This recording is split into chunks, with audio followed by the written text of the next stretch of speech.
mai are, să iubească până moare. Degeaba după ce poate vrei să-i faci pomană mare. Să mă ierți, măicuța mea,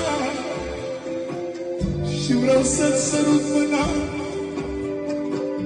M-ai crescut cu mâinile tale și când ai avut câte o iartă-mă, mama, iartă-mă, mama, ți-am făcut în suflet rău.